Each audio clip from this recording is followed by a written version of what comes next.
anak Rasul itu tidak, maksudnya anak laki-laki Rasul kan meninggal dunia semuanya. Kenapa Nabi tidak boleh punya anak laki-laki hidup?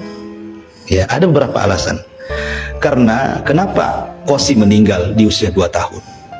Kemudian Qasim ini kan lahir sebelum Rasul diangkat jadi Nabi.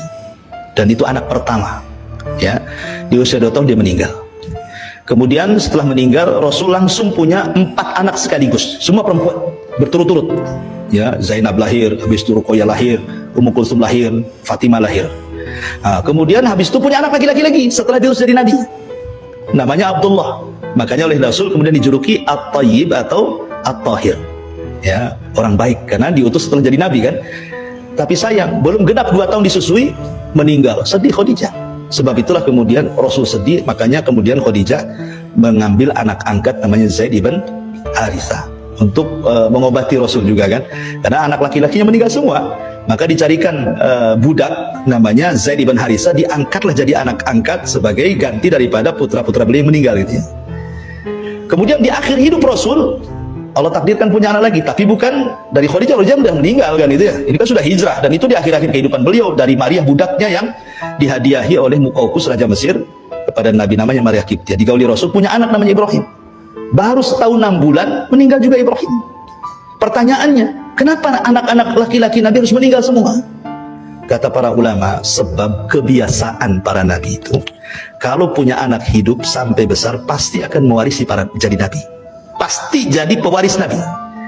Ibrahim punya anak Ishak jadi Nabi, punya anak Ismail jadi Nabi, Ishak punya anak Ayub jadi Nabi, Ayub punya anak Yusuf jadi Nabi. Kan itu ya. Zakaria punya anak Yahya jadi Nabi, Nabi Daud punya anak Sulaiman jadi Nabi. Seandainya anak Rasul hidup sampai dewasa jadi Nabi, sementara tidak ada Nabi setelah Nabi.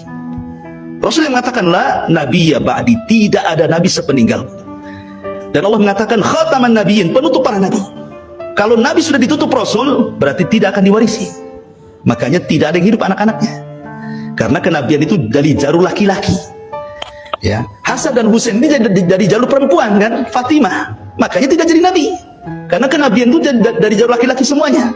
Makanya kemudian Hasan dan Husain ya tidak jadi Nabi, ya cucu Nabi saja.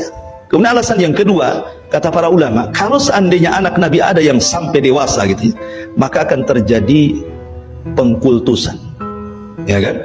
Sekarang aja keturunan Nabi banyak yang dikultuskan, ya kan? Habaib-habaib itu ya. Ya kadang-kadang terlalu orang mengkultuskan gitu ya. Padahal yang membedakan orang dan kemuliaan itu adalah takwa. Takwa seseorang kepada Allah Azza wa Jalla. Lah, Rasul itu pernah menggendong Hasan dan Husain. Kemudian Hasan dan Husain ini salah satu dari 2 cucuku ini, kata Rasul, akan ada yang mendamaikan kekuatan kaum muslimin yang sedang berhadapan-hadapan dan siap bunuh-bunuhan katanya. Rupanya betul. Di saat Khalifah Abu Bakar sudah nggak ada, Umar sudah nggak ada, Utsman meninggal, di sini mulai cekcok. Ada fitnah perang antara kaum muslimin, kubu Muawiyah dan kubu Ali. Ketika Ali meninggal, tahtanya jatuh ke tangan Hasan. Hasan lebih banyak dukungannya dibandingkan bapaknya. Kalau dia mau menyerang Muawiyah menang. Tetapi Hasan tidak mau. Dia ingin berdamai. Dia serahkan kekuasaannya kepada Muawiyah. Dia tidak menjadi khalifah, hanya 6 bulan saja dia mimpin. Dan ketika itu disebut Amul Jamaah. Dan betullah sabda Nabi, di antara 2 cucuku ada yang mendamaikan. Kalau Hasan ketika itu terhasut, tidak boleh menyerahkan, perang tuh.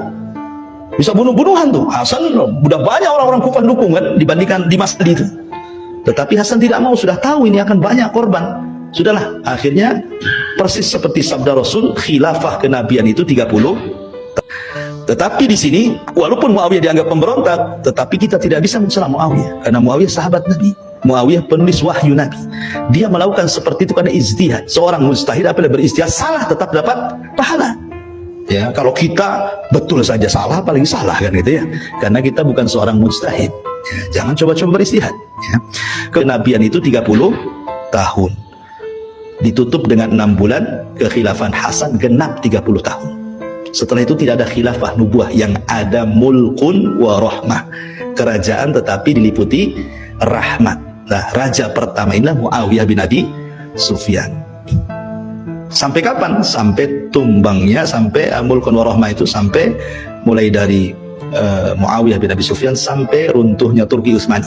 Itu masih khilafah, masih berdasarkan hukum Islam, walaupun banyak kezaliman tetapi masih menerapkan hukum Islam. ya kan?